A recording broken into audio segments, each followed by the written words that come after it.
Hello, people of YouTube. My name is Steve Gray. Thank you for watching. Today we're going to be talking about Jujutsu Kaisen Season 2. This is like the special part 2. Essentially a total recap of Season 1. Something that I was actually happy to see. So the first part of this, as I said last episode, I gave it like a -3 or something. Really, really low. Because we literally just had the entire, first like 5 episodes recapped.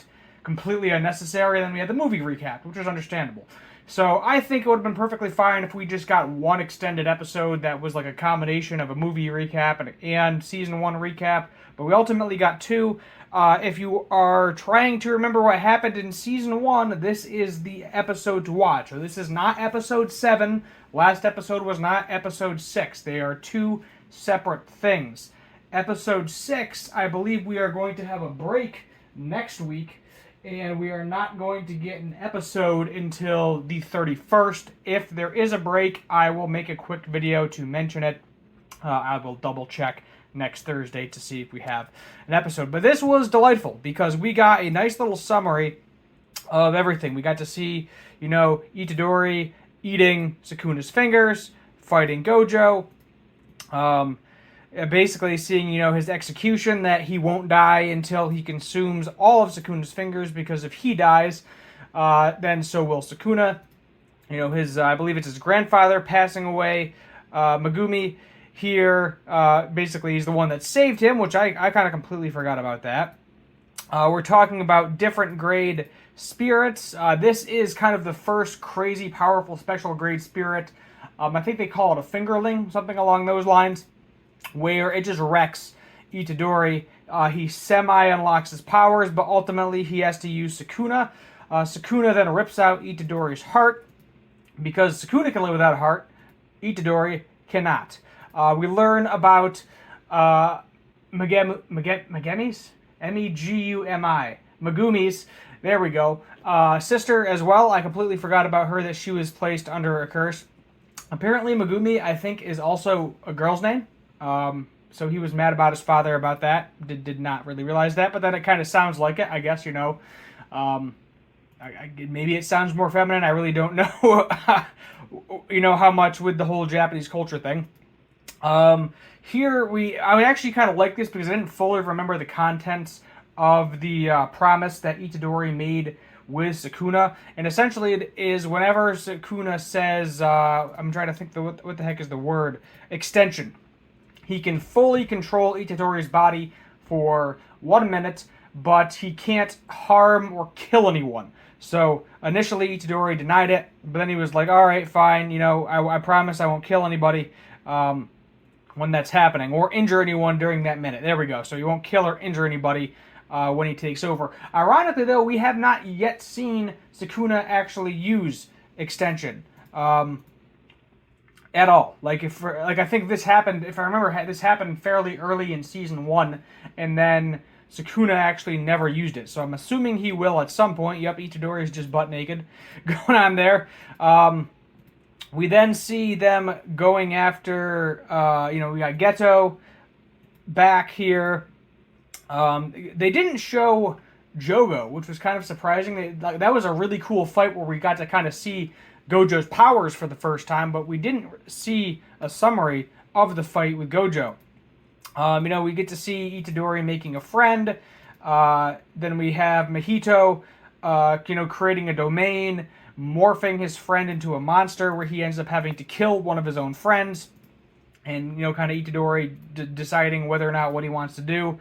Meanwhile, Nobara and everybody else don't realize that Itadori was actually alive the entire time, which is kind of messed up, and they were not happy. So this old fart here, can't remember this geezer's name, but he's kind of cool because he's got the guitar. I also have a guitar channel. Check it out if you want to. He orders an assassination of him. Toji, on the other hand, is not having it. So we have another curse here. We get to see Gojo use purple for the first time. I believe it was Hanabi was the curse. Very, very powerful, controls nature, things along those lines, but not happening. Tojo, is it Toji or Chojo? Might be mixing up the names. I think it's Toji. We then end up going after another fingerling. And we have, let's see, winning by dying and winning even if you die. So, two different things. A nice little thing there, which allows Megumi, oh my god, Megumi. Megumi, I believe is how you pronounce his name. Please correct me if I'm wrong. Like, somebody spell that out in the comments, because good God, I'm trying to remember names here. Fujiguro. We can go. I'm gonna do the last name, no problem. Apparently, who knows? Maybe I'm mispronouncing that too. But got his crazy face. He starts learning a domain. He is able to defeat the fingerling. Itadori and Nobara are able to defeat the cursed spirits. Itadori is kind of sad because they were brothers, and they ended up crying. But that's kind of where we're at. Itadori eats a finger, and we're basically done there with season 2. We have the salmon dude over here, I think he's one of my favorite characters. Favorite side characters anyway. The Zen girl, or Zenin girl. We got Panda chilling over there. I remember a few of the names. But this was just a good, nice little summary here of the first season. And this is what we needed. We didn't really need that first episode. Minus if you didn't see the movie, it might have been useful. I did see the movie, but it's been a while since that movie's came out. There's been huge gaps in time between season 1, the movie, and this season 2. And then this is going to be the special. This is Jujutsu Kaisen special part 2, I guess we're going to be calling this. Not actually, as I mentioned, not episode 6. But this is getting a solid 9 out of 10. The only reason it's not getting a full 10 out of 10 is because they didn't really include everything. As I said, they just completely ignored that fight with Jogo, the Cyclops cursed spirit with the whole volcano thing going on his head, where he went off trying to kill Gojo by himself, but ended up failed doing so. Got the crap beaten out of him, because that was, I think, a vital moment with Itadori realizing how OP Gojo is. Us as the audience watching how OP Gojo is, using all of his powers, using his domain, and just kind of wrecking this cursed spirit. So that is the only reason it's not getting a solid 10 out of 10. But this is the recap we needed. So the beginning of this I can understand, but I feel like this would have been more useful, first episode, and then them explaining, okay, now we're going to go into a Gojo backstory. Kind of weird how they place things that I don't really particularly care for. Was the Gojo backstory good? Yeah. No, I didn't really have a major issue with the Gojo backstory, just very confused at the placing of it.